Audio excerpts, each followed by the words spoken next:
Hey, and it's Stefan again. Thanks again for sending in some more videos here. So, backswing is looking better. Like you said, you do need to keep working on it, and I am going to give you some new material today.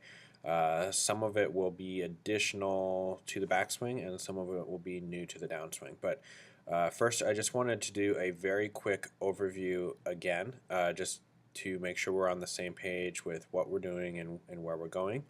And then, of course, understanding that, we can't do too much at one time, and this will absolutely be a process and take time, okay?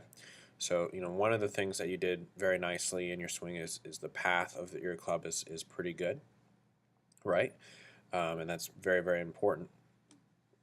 One of the main issues was that you would effectively stand up, as we've talked about in length here, in the backswing and in the downswing. You'd stand up, and then your pelvis would go towards the target. You'd have minimal turn. Okay. One thing I'm not sure we've talked about too much is from down the line. You have a lot of lateral or a lot of movement off the ball, and this is one of those things that may not punish you that much off of a mat, but would punish you a lot more hitting it off of the grass. Okay, so I got this line off of your right hip, and we're going to the top of the swing. Now, uh, just to be clear with the headpiece here, I like the head to be pretty steady, maybe a very slightly moving behind the ball, but never towards the golf ball.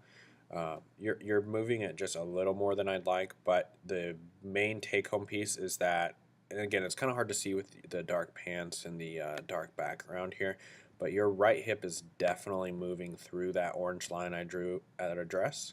Okay, so again, I would just say like a very large sway or linear movement here.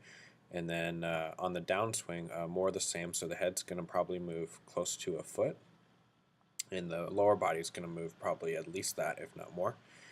Handle not far enough forward, and then more movement here into the fall through. Okay, so if we wanted to like sum it up in a short amount of time, it would be like too much linear in the backswing and downswing, standing up with pelvis going towards the golf ball, with very, very minimal amount of turn and not able to maintain your inclination to the ground. So when I say that, I just mean like the distance your torso or your head is from the ground is ever changing in three-dimensional space. Like from down the line, it's changing, but also from face on, it's changing.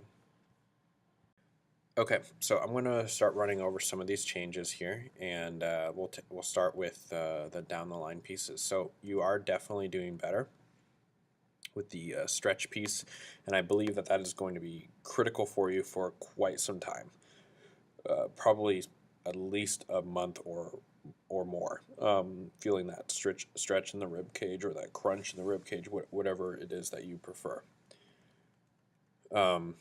In additional to that, I want you to feel like this right hip is pulling back. So if I was with you in person and you were paused at this position, I'd be standing right behind you, let's say. I would actually grab your pocket and pull it this direction to try to get your hips to open more, because they aren't open very much, and then to pull this pocket towards this line in the backswing, okay? For you, it may feel like it's even going through this line. All right. That's going to marry up very nicely with from down the line. This right hip should actually move away from this orange line, maybe an inch or two in this direction at the top. Okay, instead of kind of sliding into it. And I'll show you a further representation of that in a moment. But in other words, when you get to the top, there should definitely be a space between your legs here, and very simply put, like more turn, pocket turning more back this direction, which again would tie in nicely with the rib cage coming down, or getting the head to be more downward, or again just like the torso kind of being bent more in this direction instead of standing up.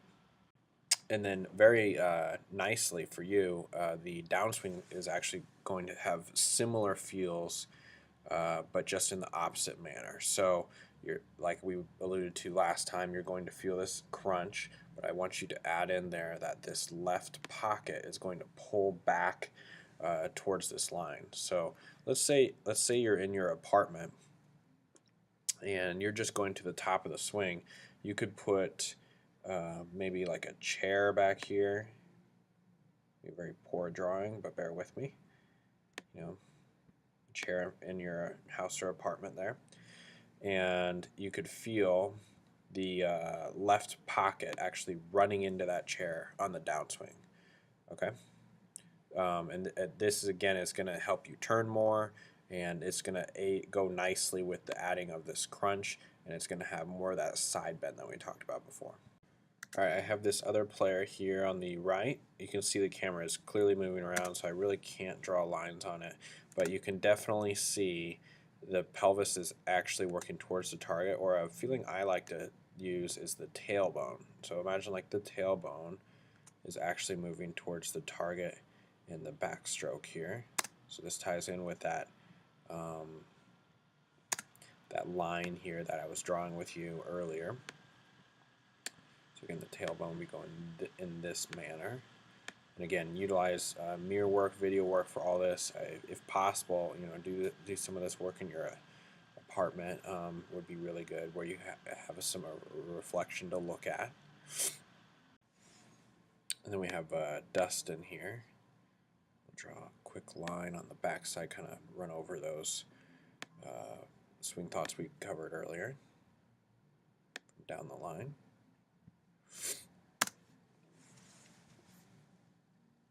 So right pocket is moving back, right hip is moving back.